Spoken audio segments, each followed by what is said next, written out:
अस्सलाम वालेकुम। कैसे हैं आप सब लोग? I hope you all are doing great. तो मैं पिछले 2 वीक से वीडियोस नहीं लेके आ रही थी हॉरर, क्योंकि मुझे याद नहीं आ रही थी कि मेरी हॉरर स्टोरी कौन सी हैं और मुझे किसी ने भी स्टोरी नहीं बताई। तो इट्स ओके, मैं फ़िलहाल अपनी स्टोरी सुनाती हूँ। एक ये और स्टोरीज़ हैं, ये मेरे घर की हैं। तो हम स्टोरी की तरफ आते हैं। स्टोरी कुछ ऐसी है कि तकरीबन आज से 7-8 साल पहले की बात है। ये है मेरे घर मेरा होता है पिंडी में। गर्मियाँ थी और मैं सबसे पहले आपको अपने घर का जो है ना थोड़ा आइडिया दे दूँ कि कैसे है।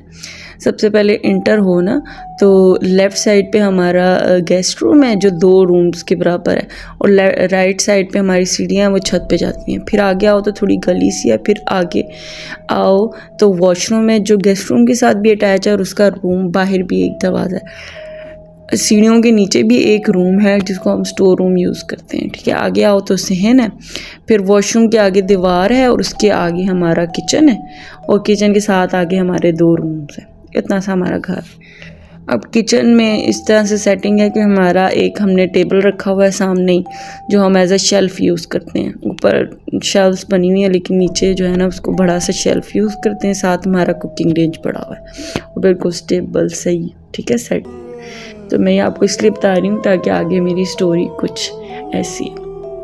अच्छा, तो गर्मियों की बात है और संडे वाला दिन था। तकरीबन होंगे कोई 11-12 क्या टाइम होगा दिन में। तो हम लोग नाश्ता लेट करते हैं, तो हम लोग नाश्ता करके वो हम चीज़ें वगैरह मतलब समेट रहे हैं। मेरी बहन किचन में बर्तन धो रही है, मैं कोई काम कर रही थी किचन में। एग्जैक्ट मुझे याद नहीं है, बाहर ममा अपना काम कर रही हैं। तो कुछ यूँ हुआ कि मैं बाहर से कोई चीज़ लेने आई हूँ, अंदर किचन में आई हूँ मैं। तो क्या हुआ, एकदम से ना कुकिंग रेंज ने हिलना शुरू कर दिया। मतलब कोई भी रीज़न नहीं है, वो बिल्कुल स्टेबल है और कोई ऐसी चीज़ नहीं है कि जो जिसकी वजह से वो हिले।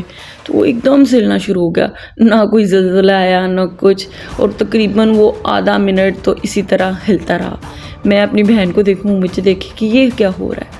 तो मैं बाहर गई जल्दी से ना, जैसे वो बंद सही हुआ ना, मैं एकदम से बाहर गई ना। मैंने कहा मम्मा ये क्या है? वो कहती देखो कोई बिल्ली छिल्ली होगी ना।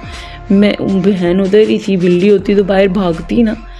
खैर मैंने फिर भी सारा कुकिंग रेंज खोल के देखा नीचे से, उसके सारे वो जो होता है नीचे वाला जो है ना ओवन वाला पोर्शन, वो खोल के देखा, नीचे देखा, उसके नीचे जगह भी नहीं होती। फिर भी मैंने देखा, पीछे देखा, साइडों पे, टेबल के नीचे, सारी जगह मैंने किचन में देखा। तो ना तो कोई बिल्ली, ना कोई और चीज़, ना चूहा, कुछ भी नहीं। और वो एकदम से इतना हिला, मैं कहा पता नहीं क्या हुआ। मैंने फिर गई मम्मा की क्या हो। मम्मा को शायद आइडिया था कि ऐसा कुछ ना कुछ होता है, घर में रहता है ना छोटा मोटा। तो कहती है ऐसे कुछ भी नहीं, बस हो जाता है, खैर है कोई बात नहीं। दोनों ने रफ़ा दफ़ा कर दिया कि हम लोग ना परेशान ना हो। तो ये थी पहली स्टोरी।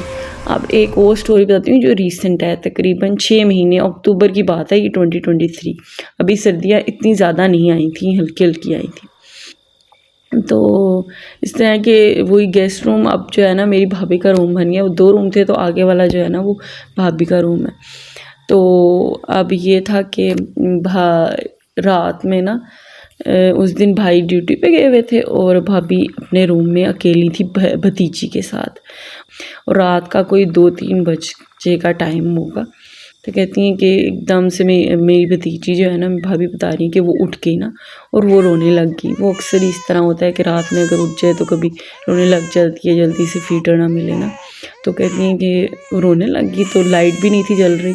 तो मैं ना ऐसे फीडर ढूंढ रही नहीं मिल रहा ना। तो कहती हैं कि वो मैं मतलब नीचे पड़ा हुआ था ना। तो कहती हैं कि मैंने ऐसे ही हाथ मारा ना, तो मैं नीचे हुई ना, तो बेड के नीचे से एक अजीब सी आवाज़ आई है, ऐसे गुर्राने की अजीब सी आवाज़ आ रही है। कहती है मैं एकदम से ऊपर हो गई। फिर कहती है कि मैं ना ऐसे ही मैंने चेक करने के लिए फिर दोबारा नीचे हुई ना, तो फिर वैसी आवाज़ आई। कहती है कि मैं तो डर गई। कहती मैंने जल्दी से लाइट ऑन की, मेरी तो हिम्मत ही नहीं हुई कि मैं दोबारा नीचे हूँ। कहती मैंने जल्दी से अपनी बेटी को उठाया और मैं वहाँ से भागी। उधर से मैं गई, उधर बाबा सो रहे थे, वो उठ गए कि भतीजी रो रही है मेरी, तो वो ना उसको अंदर ले गए। तो कहती हैं कि मैं तो अपने रूम में ही नहीं गई, कहती मैं बाहर बैठी रही कि अभी सुबह हो तो मैं ना अजाने हो तो मैं नमाज़ पढ़ूँ, फिर मैं इसी दूसरे रूम में जाऊँ। गई नहीं अंदर, और फिर कहती मैं सुबह तक वही बैठी रही। तो ये थी मेरी 2 स्टोरीज़ जो घर की थी। और भी मुझे स्टोरीज़ घर की जो याद आएंगी वो मैं आपको सुनाऊंगी। अभी तक के लिए बस इतनी। आई होप यू आप लोगों को मज़ा आया होगा सुनने में। मुझे तो हमेशा हॉरर स्टोरी सुनने और सुनाने में बहुत मज़ा आता है। ओके, नेक्स्ट वीक में मिलते हैं। टेक केयर, अल्लाह हाफिज़, बाय बाय।